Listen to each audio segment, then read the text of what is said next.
지금 시각은 8시 30분입니다. KBS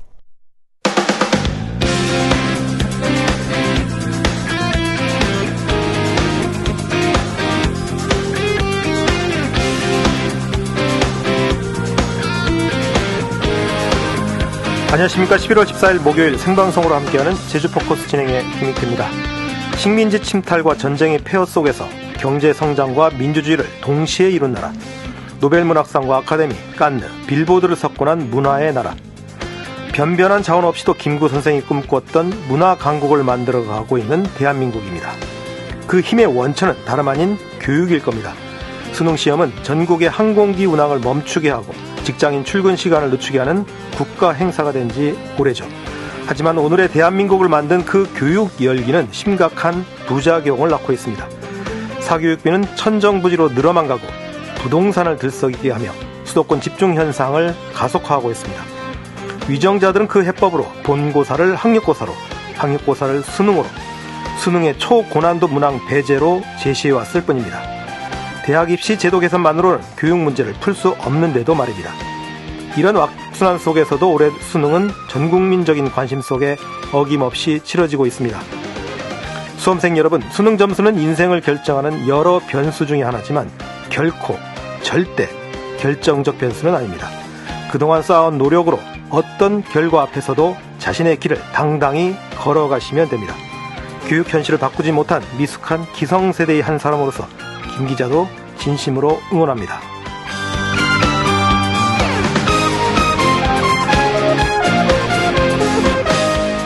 이 시각 도로교통 상황 알아보겠습니다. TVN 제주교통방송 김서연 캐스터 연결합니다. 안녕하세요. 네, 안녕하세요. 출근길 도로교통 상황 어떻습니까? 네, 출근길 자세한 교통 상황을 알려드리기 전 먼저 사고 소식입니다. 약 15분 전 일주동로 옛 삼양검문소에서 진드르 교차로 방향 신촌 교차로 직전 2차로에서 화물차와 승용차 간 추돌 사고가 발생했습니다. 아직 수습 전이고요. 2차 사고로 이어지지 않도록 근처 차량들은 전방 주시 잘 해주셔야겠습니다. 2025학년도 대학 수학능력 시험 당일인 오늘 평소와는 다른 출근길 보이고 있습니다. 자주 막히는 주요 시내 구간을 중심으로 이동 차량이 덜 보이며 매끄러운 모습인데요. 먼저 수능 시험장 근처인 구산로 제주여고 사거리에서 구산마을 입구까지 양방향 이동 차량 꾸준하지만 규정 속도에 맞춰 이동 가능하고요. 월락로 도두동 입구에서 노형우 거리까지 양방향 수월한 주행 여건 나타내고 있습니다. 원활한 구간과 함께 지체와 서행이 반복되는 구간도 살펴지고 있는데요. 오남로 종합경기장 교차로에서 한라도서관 입구 사거리 더 지나 오라교차로까지 차 간격 촘촘히 좁혀지며 통과 시간 약 15분 이상 생각하셔야겠고요. 반대 방향 약 12분 이상 소요되겠습니다. 번영로는 국립박물관 교차로에서 본계교차로 더 지나 남조로 교차로까지 속도 떨어지며 약 20분 이상, 반대 방향 약 18분 이상 예상되고요. 중앙로 탑동 사거리에서 광양 사거리 더 지나 아라초등학교 사거리까지 통과 시간 16분에서 18분 예상되며 꾸준한 교통량 보이고 있습니다. 서강로 광양사거리에서 오라오거리 더 지나 신주지 입구 교차로까지 약 12분 이상 예상되고요. 반대 방향 약 10분 이상으로 이동 차량 이어지겠습니다. 출근길 안전하게 이동하시기 바라겠고요. 지금까지 교통정보였습니다. 이어서 오늘 날씨 알아보겠습니다. 박상희 기상캐스터 나와 있습니다. 오늘 수능 한파는 없겠죠? 네, 수능 한파 없이 오늘도 평년보다 온화하겠습니다. 오늘 아침 기온 제주시 15도, 서귀포 16도 안팎으로 다소 쌀쌀할 수 있지만 큰 추위 없이 시작했고요. 낮 기온은 서귀포 24도, 제주 23도, 성산과 고산 22도까지 올라서 평년보다 5도에서 6도가량 높겠습니다. 오늘 아침 하늘엔 구름이 많이 끼겠고 남서부 지역에선 빗방울이 떨어질 수 있겠습니다. 낮부턴 점차 흐려질 텐데요. 늦은 밤부턴 비가 내리기 시작하겠습니다. 이번 비는 토요일까지 내렸다 그치길 반복하겠고요. 강수량은 10에서 60mm가 예상돼 지역별로 차이가 크겠습니다. 한편 어제 한라산의 단풍은 절정을 맞았습니다. 온화한 날씨에 평년보단 16일, 작년보단 18일 늦어서 역대 두 번째로 늦게 물들었습니다. 바다의 물결은 제주 전해상에서 0.5에서 최고 2m로 비교적 잔잔히 일겠습니다. 비구름이 지나고 일요일 오후부턴 찬 공기가 밀려오겠습니다. 다음 주부터 기온은 큰 폭으로 내려갈 텐데요. 다음 주 초반 제주시의 아침 기온은 한 자릿수까지 뚝 떨어지겠습니다. 오늘 간조 시각은 오후 3시 45분, 만조 시각은 오후 9시 18분입니다. 현재 기온 제주시 16.9도, 습도 64%, 서귀포시 17.8도, 습도 65%를 가리키고 있습니다. 날씨였습니다.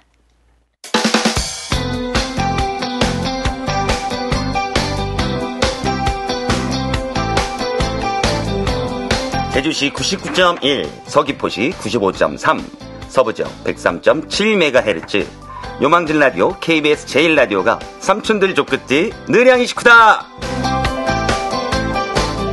자, 쏟아진 뉴스에 한 걸음 더 들어가 보는 뉴스 초점. 오늘은 제주일보 진주리 기자와 함께합니다. 어서 오십시오. 안녕하세요. 제가 아침에 달리기를 하는데 6시도 되기 전에 시험장에 도착한 수험생이 있더라고요. 수능 소식부터 살펴볼까요? 네, 2025학년도 대학 수학능력 시험이 잠시 후인 오전 8시 40분부터 실시됩니다. 올해 수능에 응시하는 제주 지역 수험생은 총 6,962명인데요. 지난해와 비교해선 107명이 증가한 수치입니다. 시험장은 제주시 12개 시험장과 서귀포시 4개 시험장 등 총 16개 시험장에서 치러집니다. 수험생 보통 줄어드는데 는 거 보니까 또 이거 의대 파장인가 싶기도 하네요. 자, 수험생들을 위한 통제사항 있습니까? 네, 오늘 하루 시험장 주변에서는 자동차와 응급차량 경적이 금지됩니다. 4교시 영어 듣기 평가가 실시되는 오후 1시 5분부터 40분까지는 제주공항을 비롯한 전국에서 모든 항공기의 이착륙이 전면 통제되고요. 국토교통부는 비행 중인 항공기는 관제 기간의 통제하에 지상으로부터 3km 이상의 상공에서 대기하도록 할 방침입니다. 외국인들이 수능인의 항공기 이착륙 금지된다는 얘기 들으면 참 놀라고 하는데 참 한국적인 상황인 것 같습니다. 자, 다음 소식 살펴볼까요?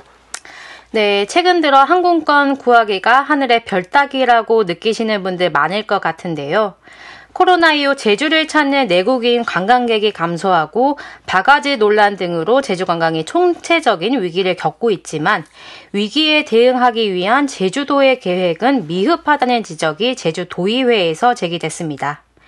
제주도의회 문화관광체육위원회는 어제 제주도를 상대로 한 2025년도 예산안 심사 자리에서 이 같은 문제를 도마에 올렸는데요. 이날 국민의힘 강현호 의원은 국제선과 국내선 운항 편수가 상당히 차이가 난다며 도민들이 큰 불편을 겪고 있다고 지적했습니다. 항공권 구하기 하늘의 별 따기 이런 현상이 나온 결국 이 항공사들이 수익성 높은 해외 노선을 확대하기 때문에 나타난 현상인데 그렇기 때문에 항공권 구하기도 어렵고 요금만 또 비싸지는 이런 부작용이 나타나고 있지 않습니까? 네, 그렇습니다. 실제로 제주공항 항공편 수치로 이 같은 현상을 확인할 수가 있는데요. 제주를 잇는 국내선 항공편은 8월의 경우 1년 전과 비교해 90편이 늘었지만 9월에는 140편이 줄고 10월에는 240편이 추가로 축소된 것으로 나타났습니다. 반면 같은 기간 국제선 항공편은 월 평균 300편 넘게 증가했습니다. 이 국내선 항공권 구하기 이렇게 어렵게 되면 관광객이 제주에 오고 싶어도 결국 다른 지역으로 발길을 돌리는 경우도 있겠네요. 네, 맞습니다. 올해 10월까지 제주를 찾은 관광객은 1,170만 명으로 전년 같은 기간보다 3.8% 증가했는데요. 외국인 관광객은 167만 명으로 200% 급증한 반면 내국인 관광객은 6% 줄어들어서 항공편과 밀접한 관련이 있다고 보여집니다. 외국인 관광객이 어마어마하게 늘었네요. 200% 급증.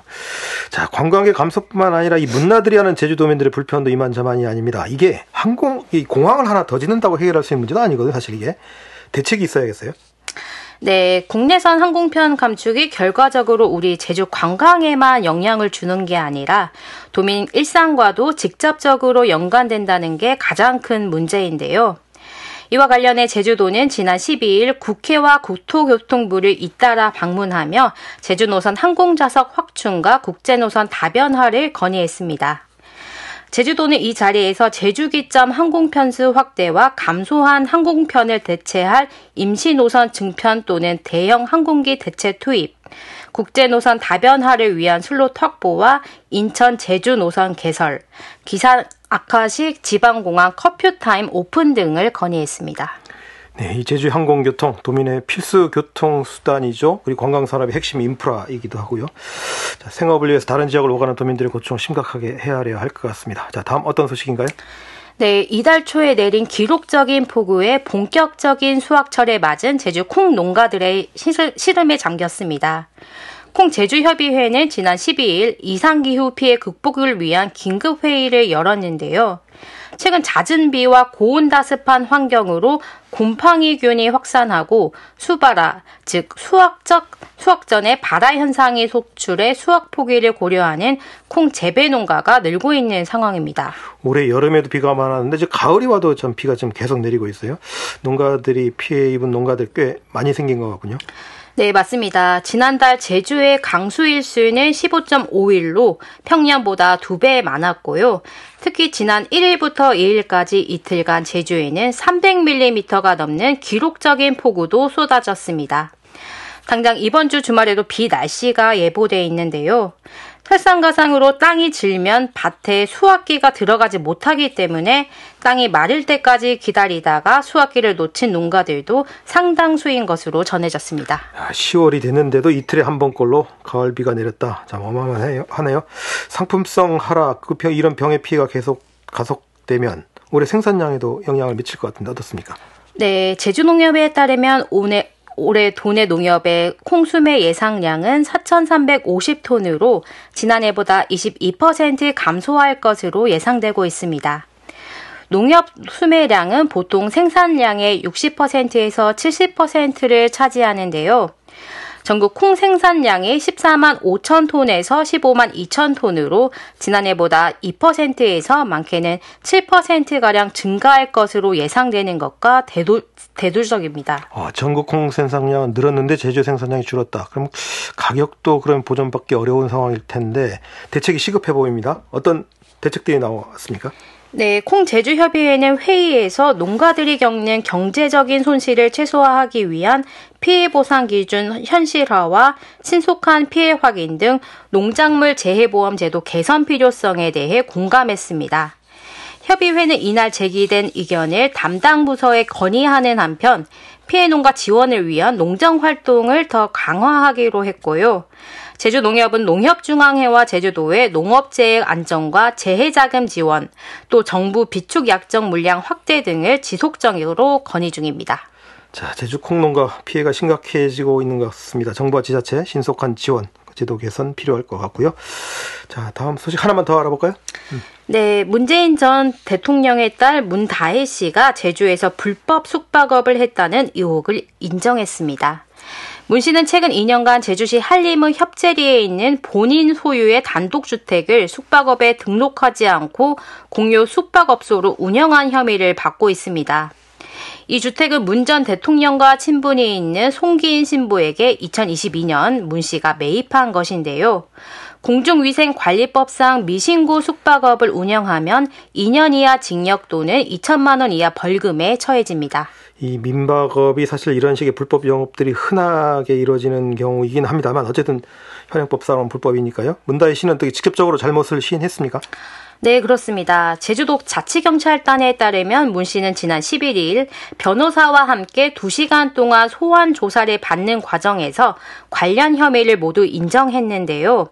조사 당시 제주도 자치경찰단은 문 씨의 단독주택을 이용했던 손님들이 남긴 리뷰 등을 증거로 제시한 것으로 알려졌습니다. 제주도 자치경찰단은 공중위생관리법 위반 혐의로 문 씨를 15일 검찰에 송치할 예정입니다. 문 씨가 이거 제주뿐만 아니라 서울에서도 불법 숙박했다는 이런 의혹 받고 있지 않습니까? 네, 실제 2021년 6월 영등포역 인근 오피스텔을 매입한 뒤 입주하지 않고 숙박업을 한 혐의인데요. 민원을 접수한 구청은 현장 조사를 실시한 뒤 경찰에 수사를 의뢰했습니다. 현재 서울 영등포 경찰서는 이에 대해 내사를 진행한 상태입니다. 네, 알겠습니다. 오늘 소식 여기까지 듣겠습니다. 수고하셨습니다. 감사합니다. 지금까지 제주일보 진주리 기자였습니다.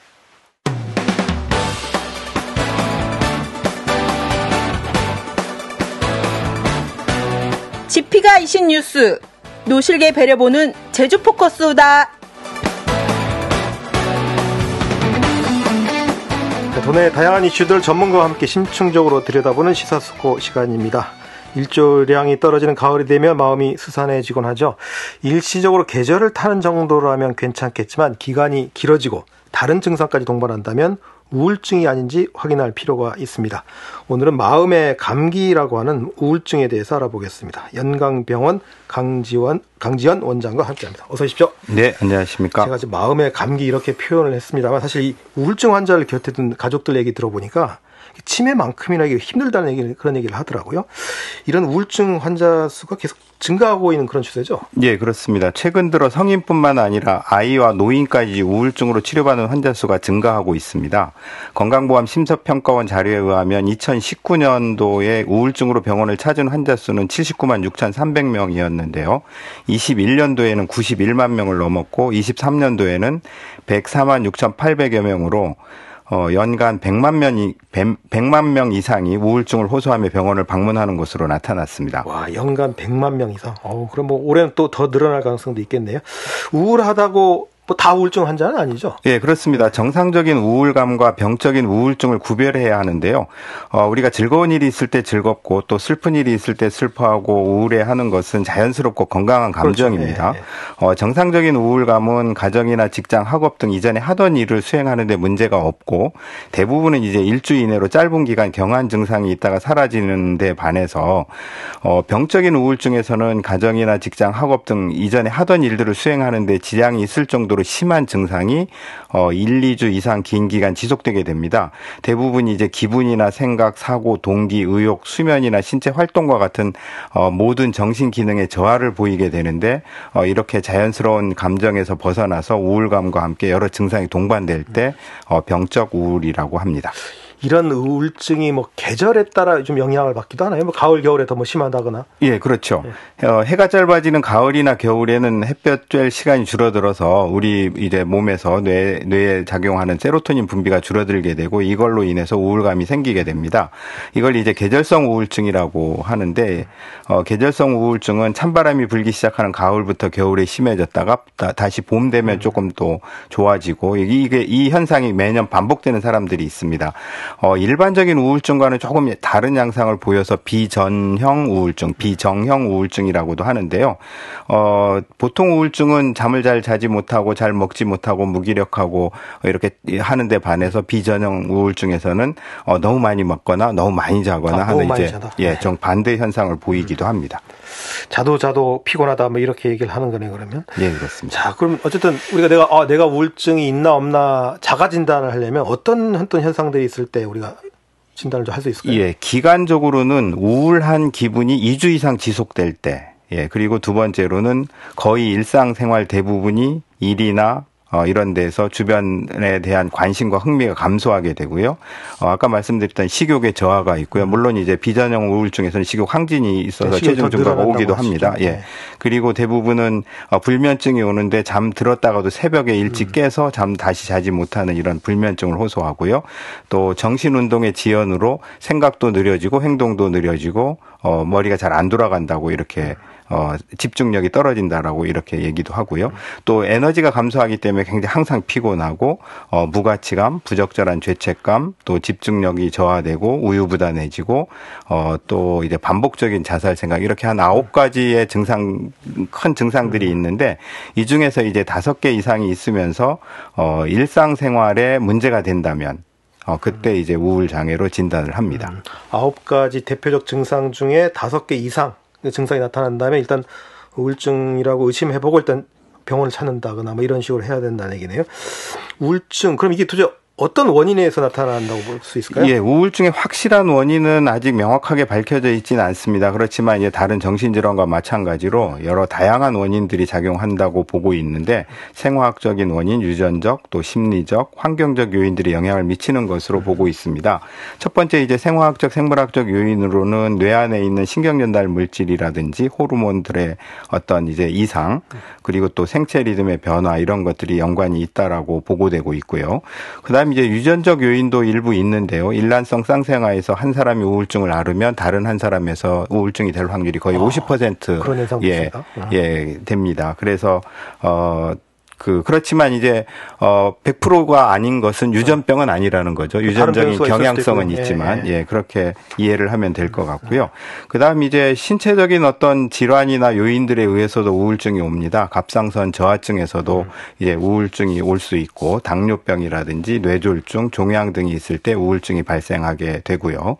또 심리적 성격적 요인들도 영향을 미치는데 자존감이 낮거나 의존적인 성격 또는 너무 완벽주의를 추구하는 사람들이 우울증에 잘 걸린다고 보고되고 있습니다. 뿐만 아니라 환경적인 요인들도 우울증을 일으키게 되는데 스트레스가 우울증에 영향을 주는 것은 이제 잘 알려져 있습니다. 살아가면서 대처하기 어려운 상황이 우울증을 유발하는 것으로 이제 환경적인 영향을 미치고요. 대부분은 이제 우리가 이제 살아가는데 중요한 가치를 두고 있는 것들이 있지 않습니까? 그렇죠. 뭐 명예라든지 그렇죠. 어떤 사람과의 관계라든지 어떤 돈이라든지 추구하는 가치라든지 이제 사회적인 인정이라든지 이런 것들이 있을 텐데 이러한 중요한 가치가 사람이든 명예든 돈이든 이제 중요한 나의 가치가 사라질 때 상실이죠. 그런 상실을 경험할 때 우울하게 됩니다. 아까 제 우울증 현상이 9개인데 그중에 5개 이상이 되면 일단 아까 제가 병원에 가야 되는 거 아니냐라고 말씀드렸는데 치료가 필요할 정도까지 나타나는 우울증 증상 어떤 게 있을까요? 첫 번째는 우울 증상이 이제 2주 이상 오래 지속돼서 장기화된다면 치료가 필요하다라고 볼 수 있겠습니다. 그 다음에 이제 식욕이나 수면에 문제가 생긴다고 말씀드렸는데 그렇죠. 식욕의 지나친 감소 또는 지나친 증가 또는 잠을 아예 못 자는 불면증 또는 이제 너무 잠을 많이 자는 수면 과다 같은 것들이 있다는 것은 약물 치료가 필요한 상태라는 것을 이제 의미하는 이제 지표가 될 수 있고요. 겉으로 보이는 것보다 그러니까 다른 사람 옆에서 보기에는 그렇지 않은데 이제 본인이 느끼는 주관적인 고통이 너무 심할 때 정신적 고통이 너무 심해지거나 나아지지 않고 계속될 것이라는 어떤 비관적인 생각이 지배하고 있거나 또 자살 생각이 들거나 이럴 때는 병원을 좀 가야 되고요. 그다음 이제 그 기능의 문제인데 결국 이제 학생이나 주부나 직장인으로서의 어떤 사회적 직업적 역할 이런 것들의 문제가 이제 한 2달 이상 계속 이제 잘 유지가 안 된다. 심각한 지장이 온다. 그러면 치료를 좀 받아야 될 것이고요.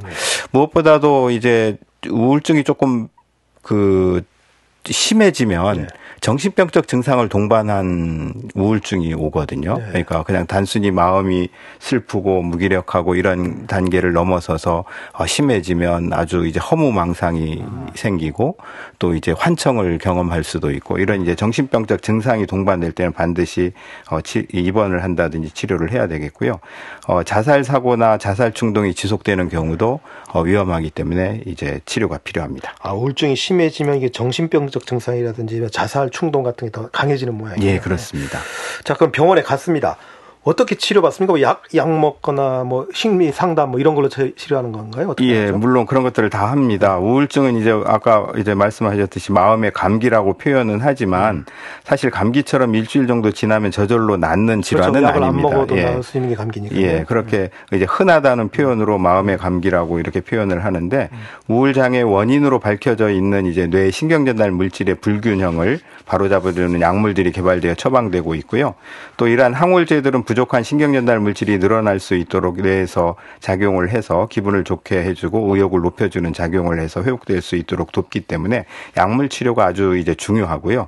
그다음에 이제 상실이나 스트레스 같은 것들을 다뤄주는 정신치료적 그래서 애도 반응을 좀 이제 해결해 줄 수 있게 같이 상담을 하게 되고요. 그 다음에 이제 과거, 현재, 미래가 모두 부정적이라고 이제 생각을 하거든요. 그래서 그런 것들을 인지치료를 통해서 좀 합리적인 사고로 이렇게 바꿔주는 치료. 그리고 최근에는 이제 뇌에 직접적인 자극을 가하는 치료들이 개발돼서 사용이 되고 있습니다. 아주 미세 전류를 자극한다든지 자기장 자극을 한다든지 아주 심한 경우는 이제 아주 강한 전기 자극을 일시적으로 아주 짧은 시간 가해서 경련을 유발하고 그래서 그 이후에 치료를 하는 전기경련 치료들도 있고 광치료 같은 것도 사용을 합니다. 그런 물리적 치료도 있군요. 근데 아까 인지치료라고 말씀하셨는데 그건 상담 같은 뭐 이런 방식인가요? 예, 일종의 이제 정신치료의 한 일종인데 이제 대부분은 이제 살아온 과거가 아주 후회스럽고 지금 살고 있는 현재가 깜깜하고 살아갈 미래가 전혀 희망이 없게 느껴지기 때문에 그런 것들을 합리적인 사고로 바꿔주는 치료적 접근입니다. 제 주변에 항우울제를 먹을 때는 괜찮은데 이게 어느 정도 괜찮았다 싶어서 또 우울제를 끊었더니 또 증상이 나타나고 뭐 이런 분들이 호소하는데 그럼 계속 끝까지 증상이 없어질 때까지 계속 먹어야 되나요? 모두 그렇지는 않습니다. 네. 대부분은 이제 한 6개월에서 1년 정도의 치료를 통해서 이제 그 위기를 넘기고 이제 일상으로 다 돌아가서 약도 끊고 하는 경우들이 거의 대부분이고요.